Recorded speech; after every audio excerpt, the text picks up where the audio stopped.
Welcome to Enjoy the Collective. I'm Marseille. Join my guests and I as we chop up the realities of the creative industry. I'm so glad you're here, so let's get into it. Today on the couch we have T, who is an art director, letterer, illustrator, and we have Mel, who is a designer and illustrator. Yeah, so clap. How you guys feeling? Good. Good, thank you. Nervous? Or like relaxed? Quite relaxed, yeah. Good. Good, yeah. Good. So I guess today's conversation is more just about your own process and experience, and I guess how you've navigated the industry and transitioned from freelancing and like 9 to 5 and why. So really relaxed conversation, no stress. So my first question is, how would you say it's been navigating, like getting into the industry? And I guess maybe broadly design and then into publishing specifically. Well, my route in was literally, I left university, I wanted to be an illustrator. I was in Liverpool. There wasn't that much work around, I felt, and I just applied for any job I saw anywhere in the country. And it was just literally, like, I didn't even know what I'd applied for. I just went for everything. And came down to London, pretended I lived down here because I thought I wouldn't get the job if I said, gave my Liverpool address, I gave my parents' address, came down for some interviews at a children's publisher, didn't get the job that I'd applied for, and then got offered a different job.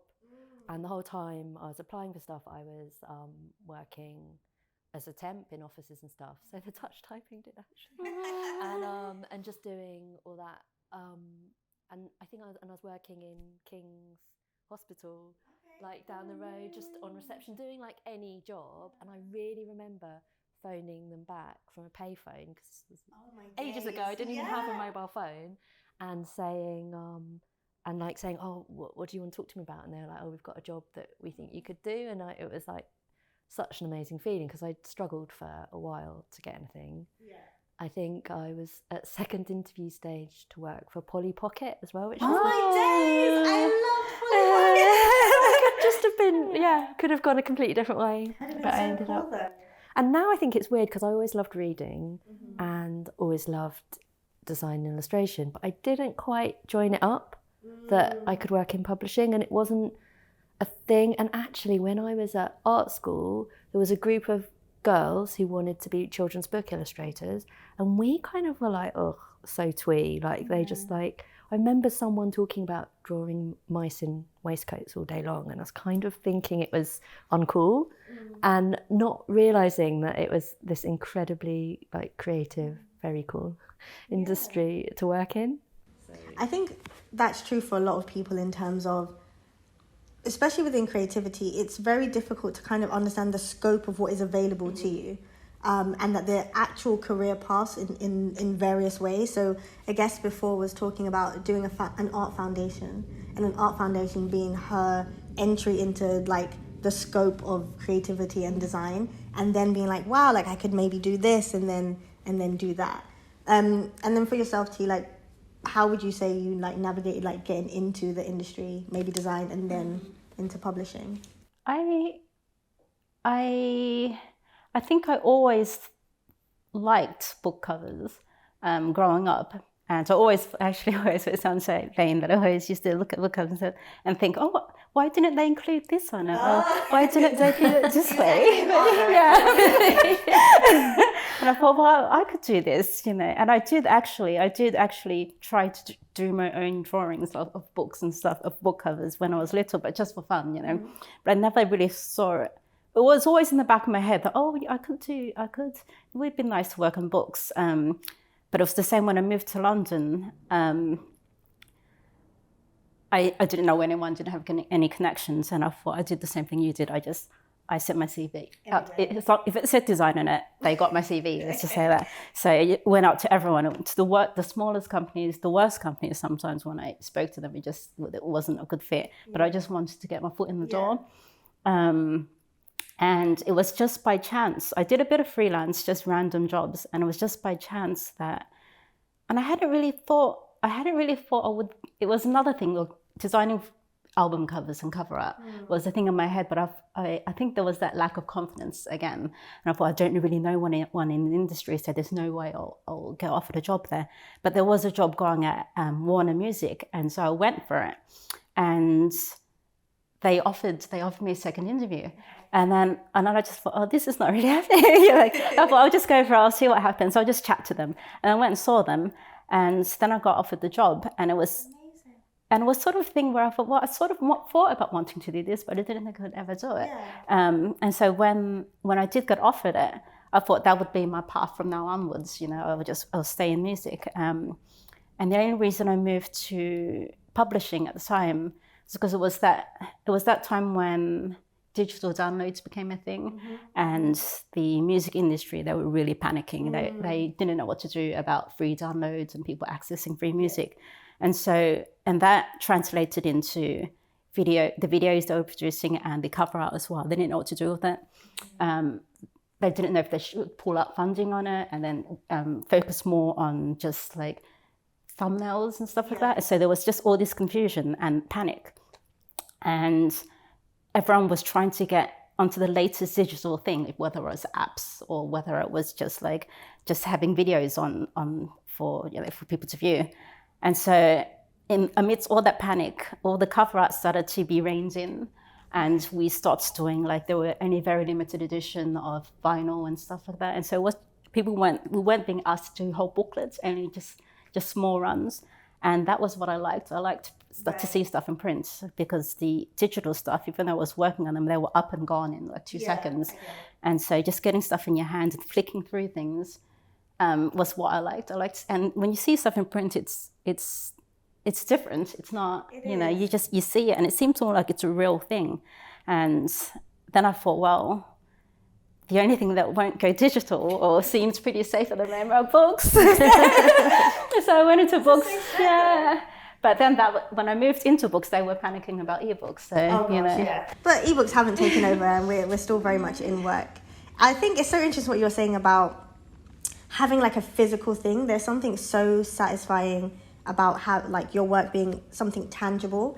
And I know that any book that I've designed, whoever I'm with, my boyfriend probably gets it the worst, where if I walk past the Waterstones, I'm like, can we just go inside and see? So I wonder for you guys, do you have that same feeling, even now? Totally. Yeah, totally. And my kids do it now because we have our name really, really tiny by the barcode. They'll be like, tell me which one, so they can go and find it. And just because there's something about seeing your name on stuff as well. And I find tube posters really exciting. If they've made a tube poster with the book cover on it, then that's no. Where's this guy? Let's stand to the right. No, I've got some good photos of me being next to posters of books. So. How long have you both been in publishing now? How many years would you say? It's over 20 for me. I'm 43 now, and it was basically my first full-time job was doing kids' books. So ages. I mean, I've come out when I had my kids. I stopped working full-time and only did freelance work for quite a long time. Okay. But ages. I think about 15 years, probably. Yeah. And you still after 20 and 15 years, still get that rush, that feeling.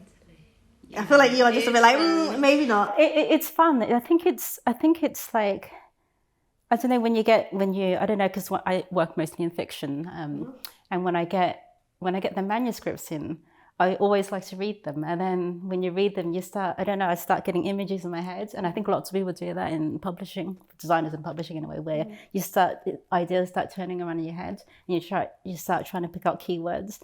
And then there's something, there's something really, it sort of just gets you. You just think, it's almost there's this puzzle and I've got to solve it, and I've got to find the right package for it, and I've got to draw the right imagery in, and if I can get someone to look at it, and this is what I'm trying to capture, this whole book in just one sleeve. Yeah. There's something really, it's like a buzz almost. You just think, It's almost like I've achieved that, because there is an element of problem solving that's happening, right? Because you have the words, you have like, you know, your own ideas, and you have the audience in mind. How do I communicate all of this to this specific audience or this age range, and like bringing those elements together without giving away too much. I think that was one of the things, like not giving away too much. Totally it, I think, and that problem solving of, I went through a phase of feeling like if I read the book and loved it, it was actually a bit of a hindrance sometimes, because I would try and like show my personal response and my love of it on the cover and try and put way too much in there. And I think I've kind of grown out of that a bit, but that was definitely something I used to do. And it's such a responsibility, isn't it? Because It is. you're the first thing people see. You are, and that whole saying about not judging a book by a cover is like the biggest myth ever. Like, you literally are looking at the cover and deciding, do I want to pick it up? Now, maybe you become more familiar with the author or the writer, and then that's what kind of keeps you, you know, interested in their work. But often you're looking at the cover, and that's the thing that's speaking to you. And thinking about that when you get author feedback, and you know, maybe it's very involved or maybe it's not what you were hoping for. If you think that this person, I mean, I've worked on books where people have spent 6 years writing it, or you know, like, it's so precious to them. Like, you can't actually blame them for having a strong opinion about what's going to look like, can you? But what was I going to say about what you used? I think that thing of of being aware of the audience while you're trying to represent the book is the big problem solving bit. Yeah. And the kind of the thing that you can forget about it a bit as a designer. If you want to do the most amazing bit of design, you can forget that maybe you need to fit, you know, you need to have signposts there to fit it into a certain genre, or you need to like remember all that stuff. And I've been thinking about like what kind of designer I am, and I think that is the thing that I've learned a lot, that I do really value following the, like, thinking about if the brief is right and following it and doing the right thing for the book over doing a bit of design that I think my friends will see and like. I think that's been a big thing I've thought about a lot over the years. I think, because when you were saying about, you know, the genre, and I think me coming into publishing, realizing, so, you know, I think outside of the industry, you don't recognize how publishing houses work. So where I was working, we focused on middle grade, and you kind of think that children's books is picture books, right? You think it's just that. And not recognizing that it's so segmented into, like, you know, picture books, middle grade, you have like teen, YA, then going into adult. And then I hear middle grade is the hard one as well. it's tough. It's really tough because the age range that we kind of worked with sometimes would be like as low as 5, and then going up to like maybe like 14. So it's technically like change in that time, literally. And I think my style is naturally quite minimalist and quite stripped back and maybe quite sophisticated, and so I was always being like challenged to make it more like kid friendly, and I couldn't get my head around what that looked like. And because I found that, you know, sometimes when I go into bookshops, I find that there's so much happening on kids' book covers, and my main thing was allowing the book to kind of stand out amongst, I guess, the noise in a way. Sounds really bad to say, but I really struggled with designing to a genre within publishing. It's like learning a language, isn't it? Like, it is. It's hard. No, it's true. I'm thinking as well, you know, you've both worked, I guess, full-time, you know, for a company and also freelance. What has caused you to kind of navigate between the two? Like, what has been the main reasons switching between the two? I switched because I think in the back of my head I always thought I had the dream of working from home, but it never actually happened, and it didn't happen for a long time. And I kind of just said yes to things when I was in the house, and so I found myself moving up. But the more I moved up, it became a job where I was in meetings all the time, and I was getting back to my desk And I was commissioning people to do the jobs that I want to do. So I'd be like sending an illustrator, oh, are you available to do this? And I thought, but I want to do that. Or can you do this title lettering for me? Like apply a treatment style. And then, but I could have done that, but I just don't have time because I'm in meetings.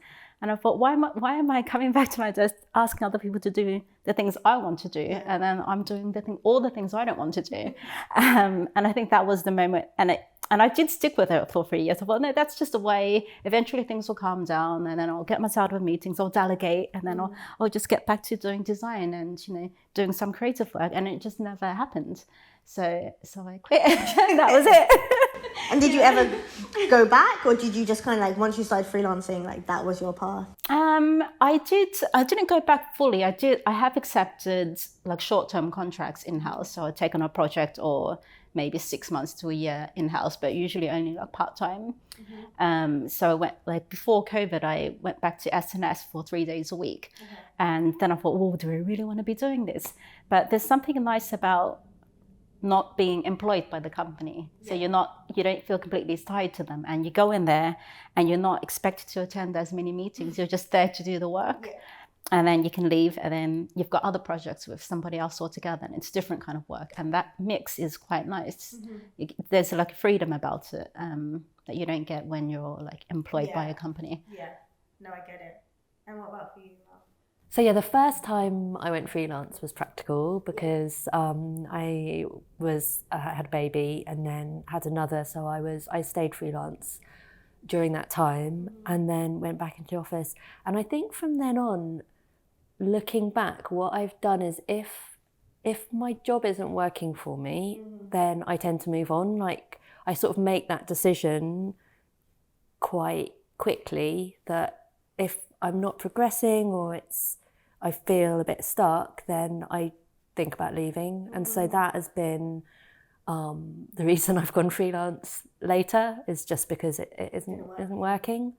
And I mean, it's a risk, but for me, I wouldn't have moved up if I hadn't changed jobs. So I actually recommend it. I know people who've kind of stayed where they are and been unhappy for a while, and I just think that it's such a it's so bad for your mental health to just be there and know you hate it. So I say move on. Yeah, you spend so much of your time at work, and to be in a place, was it 35, 36 hours? Most people spend more than that anyway, in a place that you don't enjoy, and then you take all of that back home to the place that should be like your safe, And creativity is so personal. So if you're putting everything into it and you're feeling unappreciated or anything, then I think it's unhealthy.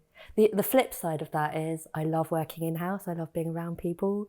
And like my husband used to be like, you don't have to be best friends with everyone you work with. But like I think I've just worked with lovely people. And when I worked with people that we both know, like Sharon and Em Farrons and all those people, they were like real close friends, and it was lovely, and I really missed them. And like I would stayed friends with them, but really missed them when I wasn't working with them anymore. So do you quite like a collaborative approach to work, or is it just you like to be in an environment with other? Okay. Yeah, I think being able to turn around and say what you think is amazing.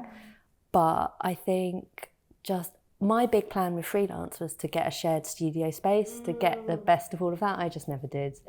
I didn't stay freelance long enough, to be honest. I did it for a while and then ended up going back in-house when I went freelance more recently. Okay. So both working freelance, do you remember your first freelance gig? And I don't know, like what was that feeling? Because you don't have anyone to fall back on. You don't have anyone that's like managing, like you're doing the end-to-end process. So do you remember your first freelance gig and how that felt? Mine was a freelance job I did before I was ever employed full time. So it was me trying to build up my a portfolio of work basically. And in the meantime, I was applying for everything I could apply for, but I thought I'd take some work while it's being offered. And it was just they were a very new. It was a partnership. They were a digital design company. They were doing websites and things. And the thing is, they were getting also approached by the people who commissioned them to the digital stuff, also wanted print-based stuff. And they had no knowledge of that. So they got in touch with me saying, oh, can you set up stuff for print? And I said, it's fine. And it was good, but also at the same time, obviously I wasn't working full time, and I just took on jobs. So I was also waitressing at the same time, and there's conflicts there because waitressing hours are just really Antisocial. Yes, so I'd get the job done. I'd work in the evenings, get home and during the day, try to get this job done, and then go to work at the restaurant in the evenings. And there was a moment once when it came back from the printers saying, "Oh, I hadn't set up the bleed properly." It was one of those print specifications I hadn't set up properly, and I was on my way into work to the restaurant, and obviously didn't care about this job, but it's still a job that I need to pay the rent. So then I thought, what do I do now? Because they need me to fix this stuff, this work that I sent off, but I'm due at the restaurant. And then I thought, oh, I'm just going to have to call the restaurant and say, oh, I'm really sorry, and make up some excuse. And the issue was that I was good friends with the manager who was on the night, so I couldn't lie to him. So I said, oh, listen, that freelance job I'm doing, there's just issues with the stuff I sent to print, so I'm gonna have to go home and just finish it, and then I'll come back to work. And he wasn't happy with me at all. So but I had to what was more important. Like freelance work's often like that, where you're like, oh my god, I've had it where I'm in Legoland trying to with the kids trying to sort out some kind of print issue or something. It's always print. It's always print, and you feel like before you send it, I've been really meticulous. I've looked over everything, and then somehow it goes. The ink density or something. Because you feel incompetent as well. I mean, I should speak for myself. I felt incompetent because people are relying on you, and then you've made a mistake somehow. Yeah. What about for you? I think my first paid freelance job was kind of a really easy transition because one of my tutors from university had a design studio, and he commissioned me to do some illustrations for the annual report of the Liverpool Philharmonic Orchestra. Oh, wow. So it was a really lovely. I got to go and watch them practice and draw them. It was very a very easy way in, and so that was really lovely. But I was also doing a lot. I worked for a charity that promoted art and design in Liverpool and Manchester at the time. So I met a lot of amazing creatives. So I ended up doing things there was this amazing Icelandic glass sculpture lady who wanted a business card, and I ended up doing her business cards in return for some glass vases, which I still have.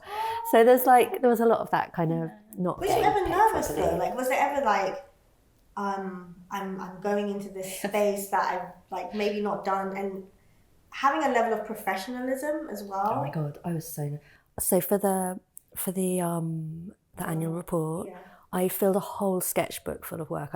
I did 20 times the amount of work I needed to do. I remember they really nicely took me for lunch, and I just was completely terrified the whole time, really not wanting to have to even eat in front of them because I was such a kind of nervous new graduate.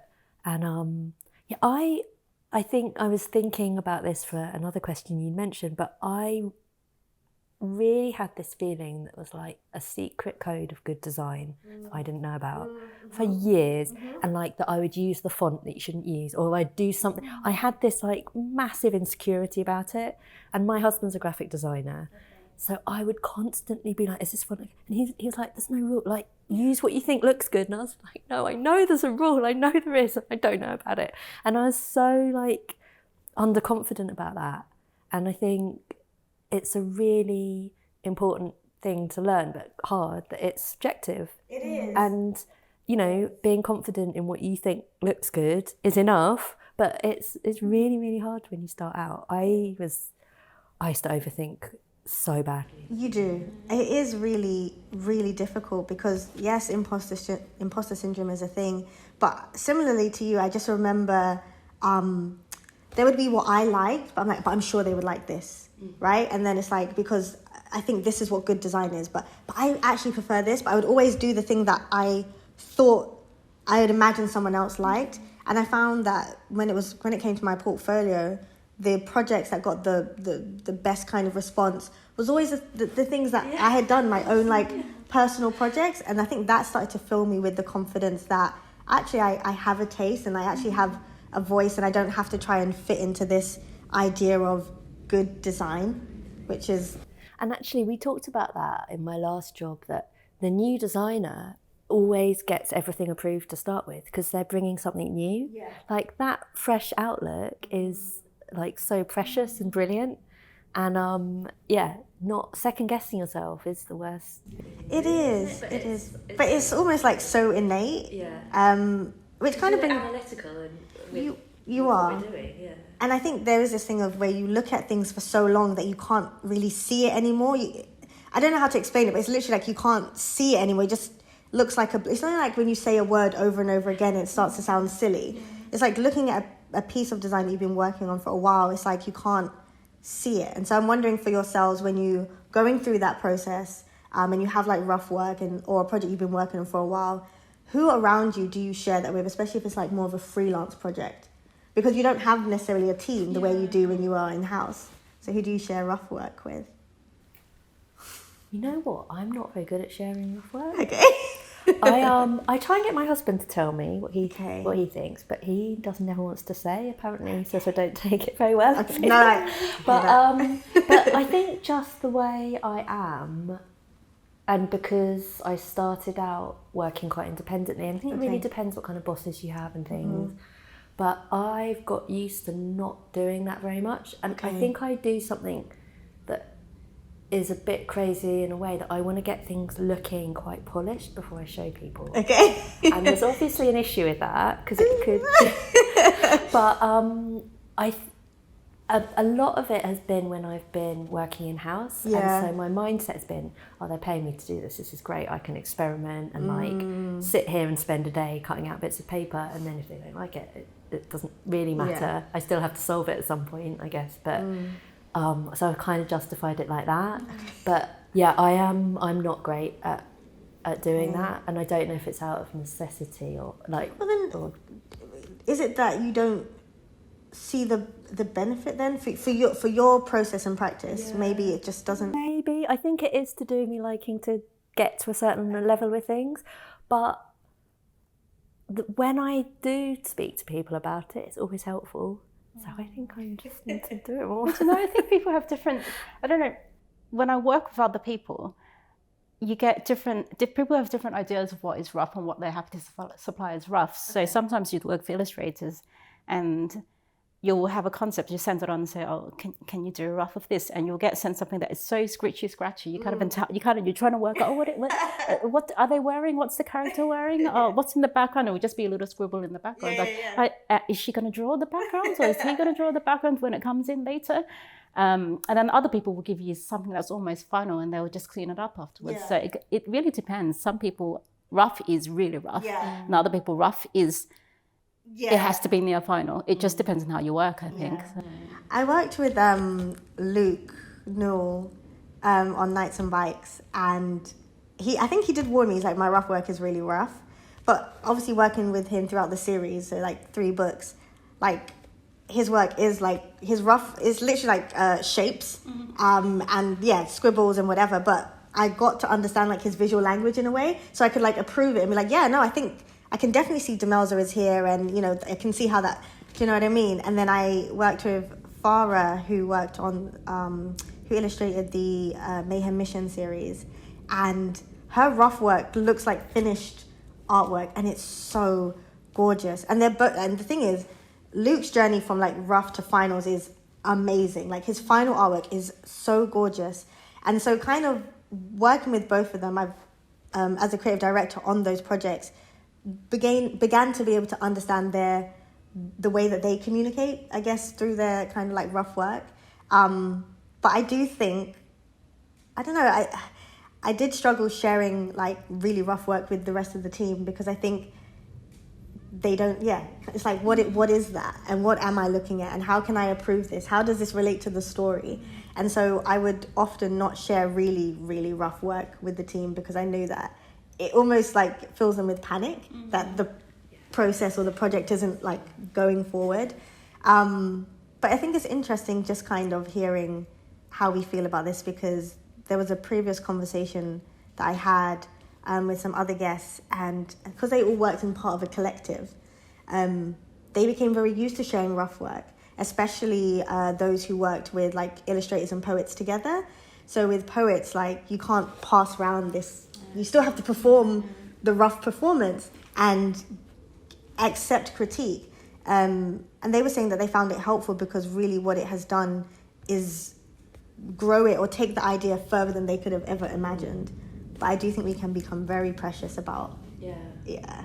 And actually, I'm sure part of it for me is that thing of when we present something rough in a cover meeting and want people to buy into it, I've definitely experienced a massive lack of like imagination from like salespeople. Yeah. Oh, and sales are the worst.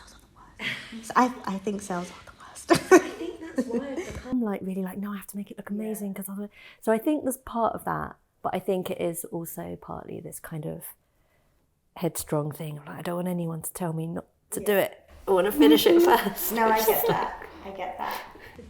So being in this industry, design and within publishing, for a number of years, what keeps you in it? What keeps you in the design industry? What continues to, I guess, inspire you to remain and not maybe pivot off into something else?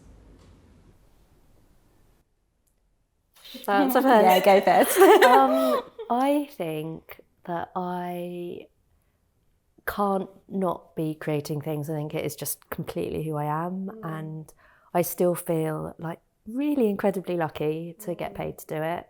And there can be frustrating things, and there can be times where you feel burnt out, but I just do still have, I get a lot of joy from it, I guess. I just do, and I really, really love it. And I know that if I did a different kind of job, I'd be rushing home to do something creative.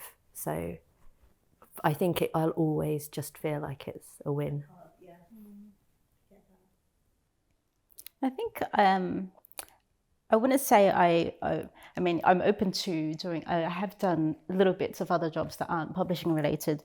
And I think as long as it's being creative and a bit of drawing and a bit of designing, then I'm okay. I think with books, I mean, I spoke to my boyfriend about this, and he says you could go into other industries. I mean, he's in tech, and I was thinking, well, I just thought it would be more digital work, and I really like books. I've always liked books. I mean, not just making them, but I used to go to the library a lot when I was little because that's what we had. Like Sounds like you were made to be a book designer the moment you were born. I just liked books. I liked reading. I liked fiction. I read a lot of really crappy fiction as well, just like serious fiction and stuff like that. Used to read, what were they called, about those twins, the American Sweet Valley. Sweet Valley. Used to read Sweet Valley. I remember those covers. Yeah. God, it's kind of amazing now looking back. Yeah, it was like a style. Yeah, there was a template for it. Yeah, so it was things like that, and I read anything because the library was always there and it was free. And now when I work on books, and most of my work is in children's fiction, like middle grade and YA and teen. And I still love, I love reading them. When I get the manuscript in, I still love reading them. I just want to see what the story is about, want to see what the characters are like. And then I see it as creating like this package for it. So it's sort of like, because I think I did consider for a time getting into like packaging design and everything. Yeah. And this sort of is the same thing, but I get the stories as well. So I think that's it. Thank you both so much. This has been a wonderful conversation. Thank you for your honesty and just sharing all those gems and wisdom. Thank you. Thanks for having us. Of course, of course.